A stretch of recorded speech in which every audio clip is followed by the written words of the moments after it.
This is the Hidden Killers podcast with Tony Brueski, featuring retired FBI Special Agent Jennifer Coffindaffer. Mica Miller. She was a 30-year-old preacher's wife who wanted out. In fact, filed for divorce. And then 2 days later, found dead in the woods with a self-inflicted gunshot wound to the head. However, there was more than one spent shell casing there, including an unspent shell casing there, which does seem a little bit bizarre when you're talking about a suicide. But that's what happened.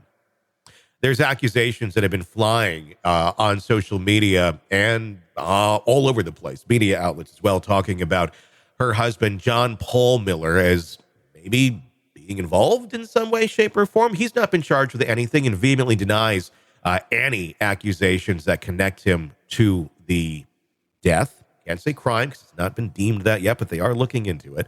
Of Mica Miller. Joining me to discuss, Jennifer Coffindaffer, retired FBI Special Agent. This is just a weird one. We have mental illness involved. We have a very over-the-top, charismatic, and I'm going to say narcissistic type preacher involved who seems to like to put his face on anything and everything and talk about how hot his dead wife is.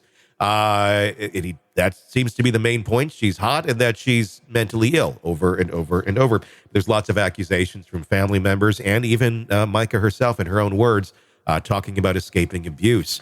What are your thoughts on this hot mess that is this case? Well, I think she was definitely abused. And when you look at how they met, I think she was 14 years old or something. Yeah. And just the whole inception of their relationship, I think, is very questionable to begin with. He was quite her senior. And I think the whole relationship was horrible from everything I've read and seen. She was abused. There's, the scene in the gas station parking lot. There's her own writings. There's the testimony from her loved ones that said she was trying to escape. Of course, she was filing for divorce, and he clearly, was having extramarital affairs. And I thought it was most interesting recently where he came out and said, "I am going to show you that somebody was involved in her death." Mm-hmm. I don't know if you've seen that, Tony, but to me, now you're trying to say, oh, it could be possible that somebody else was involved in her death, but oh, by the way, it wasn't me. He said he has 350 pieces of evidence that he's going to slowly release on social media, which just, again, seems very bizarre to do if you have evidence of someone being involved or something in the demise of your wife, that you're going to kind of make it a social media event and stay tuned. But he likes the spotlight. You can tell that. And he seems to have an answer for anything and everything that is coming his way. Which, I mean, if you're being accused online of being involved in the death of your wife, I think you'd want to defend yourself. But I don't know that this is coming across very well if in fact, he has absolutely nothing to do with it. Yeah, his answers are coming across very poor.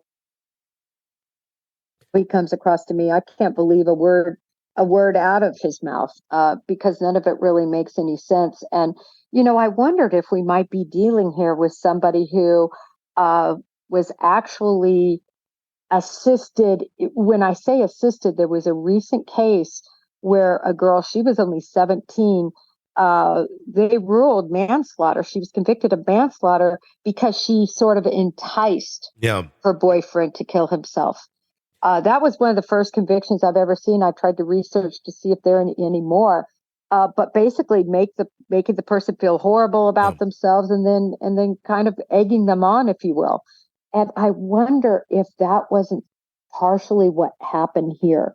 I mean, with him, John Paul, doing that to her. No, that's what I wonder. I mean, I don't know that he was there pulling the trigger or anything of that nature, but it certainly seems to me from the evidence and what we've seen in a lot of these court documents that have been filed by her sister, Sierra Francis, by his ex-wife.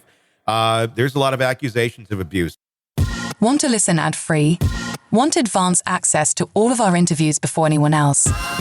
Become a True Crime Today Premium Plus subscriber on Apple Podcasts. You get every episode commercial-free. So you can binge on true crime Until you can binge no more. Search True Crime Today Premium Plus on Apple Podcasts now, or go to our podcast page and sign up now. More of the Hidden Killers podcast next.